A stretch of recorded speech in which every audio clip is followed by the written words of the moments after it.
How's Kiko, and welcome to another reef keeping video brought to you by American Reef. Today we'll be continuing on with part 2 of our Mike Paletta tank tour. Before we do that, let's have a word from our sponsors.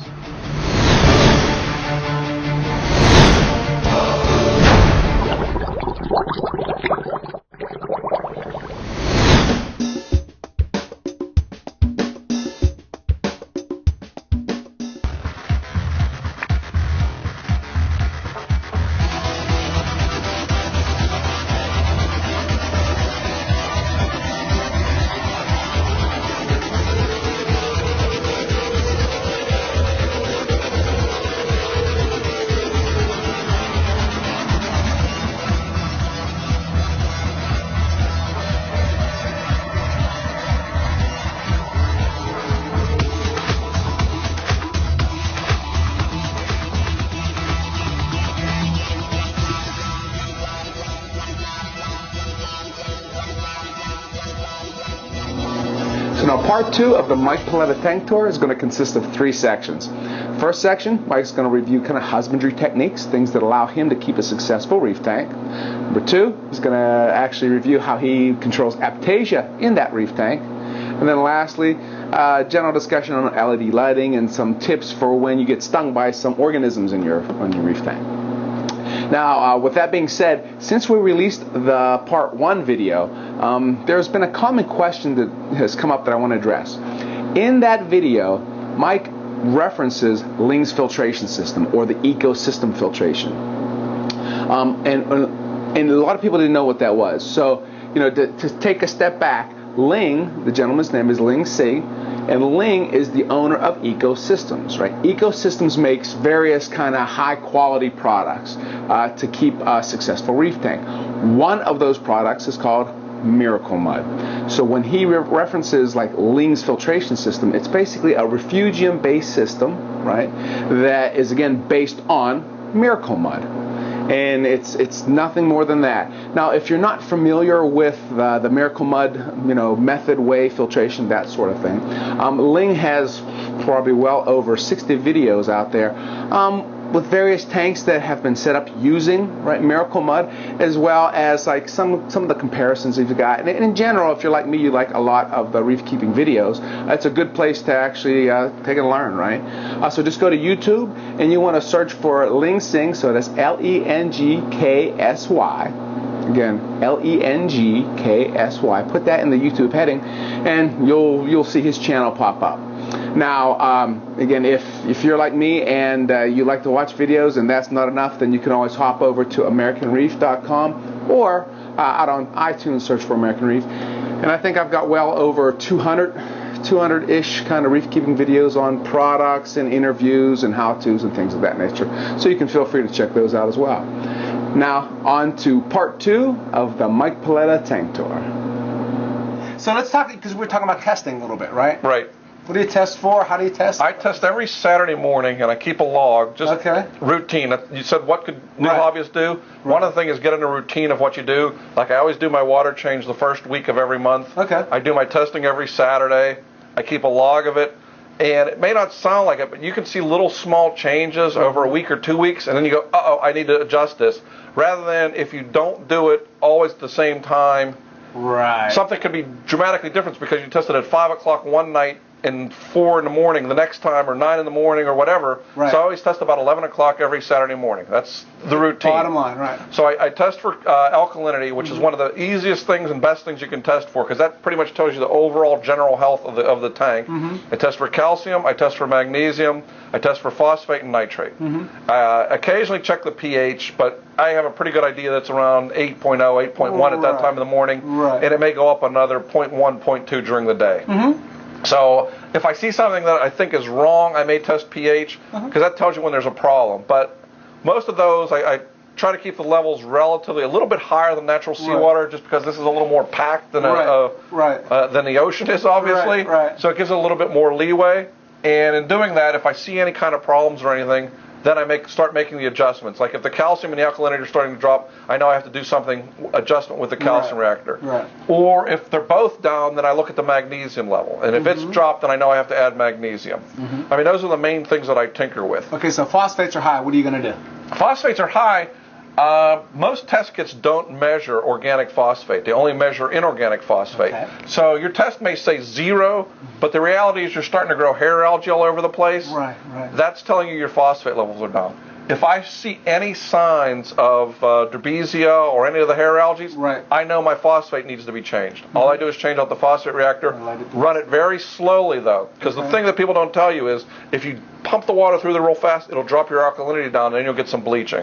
So I run it real slow and I test the water coming out. I want the water coming out to have 0. Okay. But I don't want this to have 0 phosphate in it. I want it to be 0.02, 0.01, 0.03, because what happens is if you have 0 phosphate and 0 nitrate, there's no nutrients for the corals. So what happens is you'll actually see the tips start to bleach, because that's where the energy from phosphate comes from. So the corals will start to bleach at the tips. So you know you're running your phosphate remover too strong, right. So you want to keep some present in there. Makes sense. And by keeping it at that level, I get good growth and good coloration, which is what I'm shooting for. Sure. But like I said, I'm not looking for real rapid growth, because I'm not in the frag business. I'm not trying to frag the stuff that's in here. I just eventually want everything to grow and fill in all the spots, even though it doesn't look like there's many spots to I was going to say, what spots would you be talking There's about? a couple spots here and there. So, okay, test kits wise, sulfur or what are you using? I use Elos's test kits for just about everything. Okay. I've met Nick. I've been friends with Nick for the past 5 years. Okay. I know the quality he puts into stuff. They're a little bit more expensive, but when you look on it on a per test basis, you're probably looking at a dime, 15 cents per test. Right. For what I put into things, you're right, 10, 15 cents to know. The main thing I like about it is I'm an old man, so seeing color changes is not the easiest thing. Right. The one thing he does is he puts a lot of indicator in there, so when something turns from pink to blue, you can see it, versus it's turned to pink, to light pink, and you're going, exactly. That's my world. and you're asking the kids, what is it? Does this look? And no, I like to be able to see the color change, so I know, okay, this is what it is. Right. And I hate having to fool around with little needles and little syringes to try and get the right measurement, and then try to read the. I like something that's pretty easy. Put in drops. Okay, look on the chart. This is what it means. Right. Good. So that's why I've been using their test kits now for the last 5 years, predominantly. I used to use Aquarium systems, but unfortunately, for whatever reason, they're not as easy to find as they used to be. I mean, their alkalinity test kit is still the easiest one to use to give you a general idea. And I still occasionally use their calcium test kit when I want to validate what I got from one. Because some of these vary a lot. So, I mean, Elos has been pretty consistent and pretty reliable. So that's why I use that. So every Saturday, right, you're testing. Yep. And obviously, when you look at your tank, you're looking for your hair allergy, things of those sort of things. Have you ever had a situation where, something was just off the charts? Yeah, I've in the old days, before we really understood alkalinity and calcium in their relationship, we would add tons of stuff all at once, and I've literally had a tank snow because the calcium carbonate had precipitated out so much, it looked like it was snowing because everything had precipitated out. Needless to say, that was not a good thing. So that's one of the reasons why I've learned to do everything slow and gradual, and don't make it snow in the tank. Okay, so for the hobbyist who makes it snow in the tank, your words of advice? Go back and test everything, and then gradually walk everything back up to the normal levels. I mean, don't try to change everything back to normal immediately. The corals will accept some stress, but if you stress them and then stress them back the other way, it's a lot more like the same thing. I've had the temperature in this tank go up to 84 because the circuit breaker for the fan blew off when I wasn't here in the middle of the summer. Temperature went to 84. I didn't immediately drop it down to 78. I brought enough ice in to bring it down to 82, but that took close to 3 hours. I took my time to gradually bring it down. I didn't lose anything. The corals also, there was just an interesting article on, I think, ReefKeeping or on Reefs to Reef that talked about corals are more likely to survive if they're used to some stress throughout the day. That is, some people advocate keeping the tank at 78. Most of us, because we run metal halides, still see a gradual creep up. So it starts at 78 in the morning and it goes up to 80, 81. If it would creep up to 82, 84, they seem to be able to tolerate that stressor rather than they were always at 78 and then suddenly it jumped to 84. Sure. So they're kind of building up that resistance, for lack of a better term. Yeah. Oh, very cool.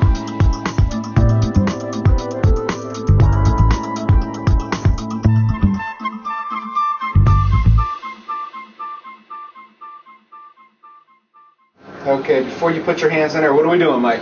Okay, everybody has problems with something in their tank, particularly Aptasias or Maggiano anemones. So I've tried just about everything. This has been one, it's cool to use, and two, it actually works. It's Mike Zaleski hand makes these Aptasia zappers, and you basically just put this electrode on the Aptasia or the Maggiano anemone, and the electric current going through them cooks them. Bam. So they're gone. Okay, there it is. Give it a go. Have to get in with them. What's nice is the tip is bent on this, so you can reach under.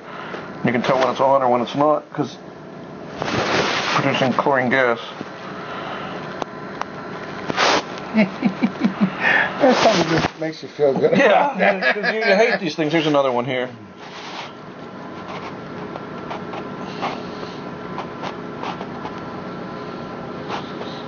And as long as you get it all, Right.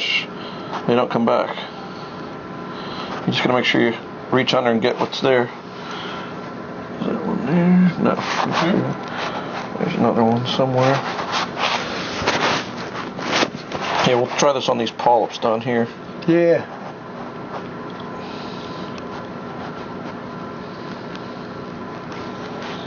What's nice is this is a fine tip, so if you need to get in a fine spot Right. to get these star polyps out of here.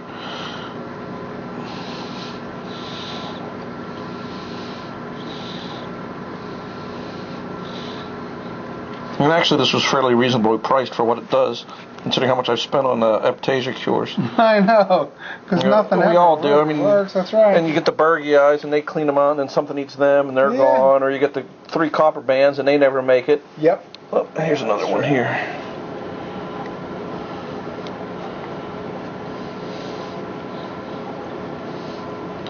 If you come over here, you can watch me cook it. Yeah, this is a good one because he was out. You can see the whole body turns white as it's cooked. Not dead over, but that's okay. See, there's nothing left. Yeah, look at that.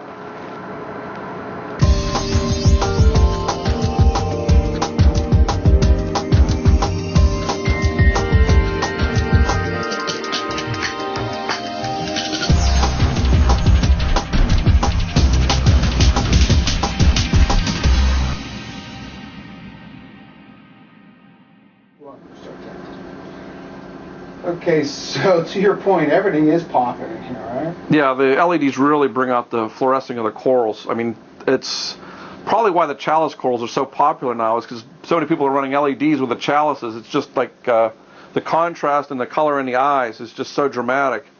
I mean, what's interesting with this tank is there's 3 banks of Reef Bright actinic LEDs or blue LEDs, and initially I was running all 3 of them all the time, and I started getting bleaching.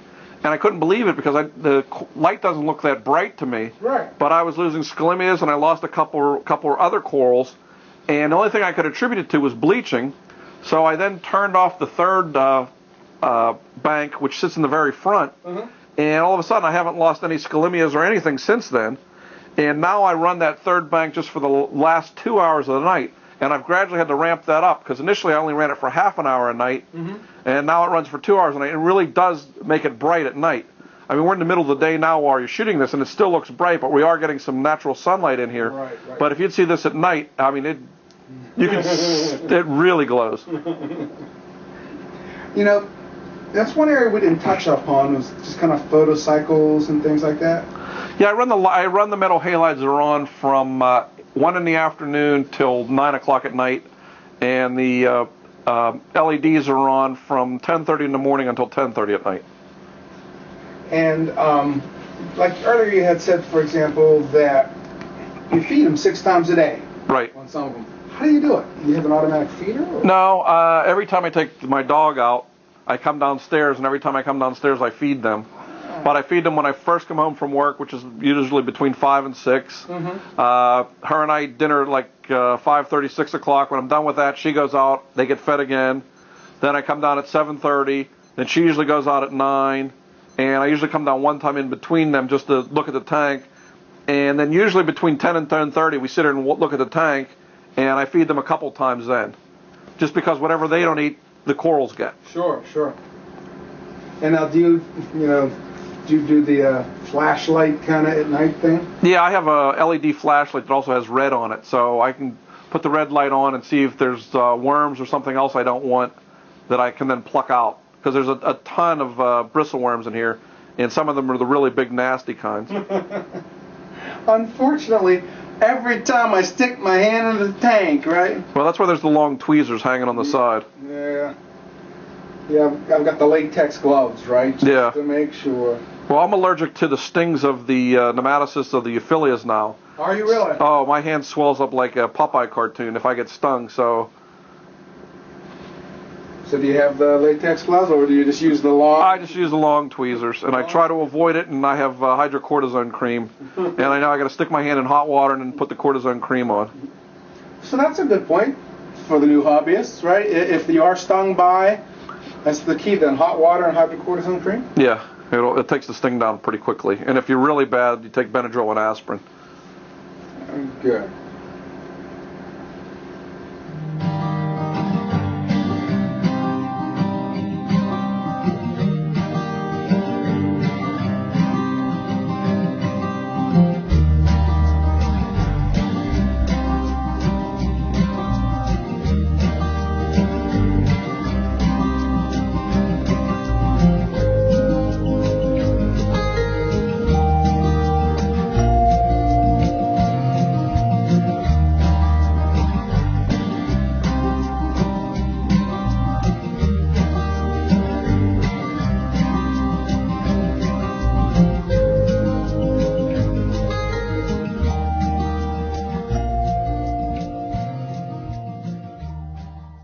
So, Mike, thanks for showing the Aptasia, number one, right? Yep. And something fun. As much as we love keeping stuff alive, we like killing something every now and then. I'm digging that. Like I said, there's something so enjoyable about that. Yeah, because you know it's a pest, and there's the hard way to get rid of them. That's one of the only ways I've found. And then, you know what?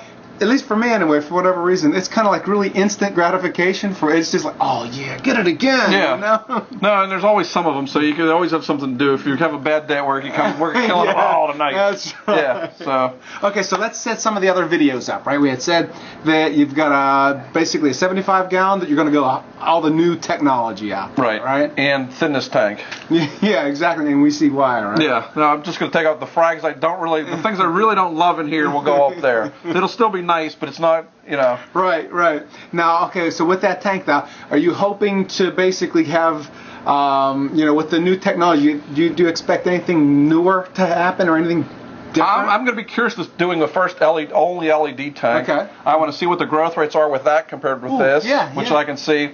Yeah. I'm assuming the coloration will be just as good because I'm running LEDs here. Mm-hmm. Hopefully what I'm going to have is a smaller version of this, which is 300 to me is like the perfect size. 150 to 300 is the perfect size. Actually, my favorite tank was still my 560. Yeah. I mean, there's still pictures of it online. That had the big, huge colonies that I grew up for 10 years, all from frags that look spectacular. So over time, I'm hoping to have the same type of thing in that tank. It'll be interesting to see how that tank evolves, because what tends to happen is I get tired with small tanks and move to another bigger tank. But I know the 75 is as big as I can go, again, without doing something goofy upstairs. So it'll be nice from that standpoint. It'll also be nice to see the small fish again. Right. And so two things that kind of jumped out. You know, you were going to test growth. You're going to pop it from the same collie and see the different kind of... I'm going to pop some of the frags off of these as I'm thinning them. And what I'm also going to do is take some of the frags that I have duplicates of and put one from here, one there. And then you'll... see how one grows versus another one. I mean, I think that's an interesting way to look at things. Very much so. And see the overall health of the tank versus this tank. Right. Because, I mean, I am going to go back to using the balling method. I'm not going to have a calcium reactor in that tank. Because I'm not going to pack it as much as this thing. Yeah. Okay, that's on video, right? Yeah, there it is, right? All the people that know me know it's bad, and it will remain bad. 2 years from now, we'll be going back and doing the journal of it, right? Yeah, well, this tank will be so totally packed by then, it won't really matter. So that's right. Well, again, thanks for everything. I really appreciate the time. And again, thank Mike. If you ever see him at, don't you do still like clubs? I still talk to clubs every now and then. The airlines have made travel less fun than it used to be, so I don't give as many talks as I used to. But people still email me. Everybody sort of knows who I am, and I'm always happy to talk to anyone. Right. So if you see Mike, there you go. Thank him. Appreciate it for your time, and we'll see you on the 75 gallon tank. Sounds good. Again, thanks. Yep.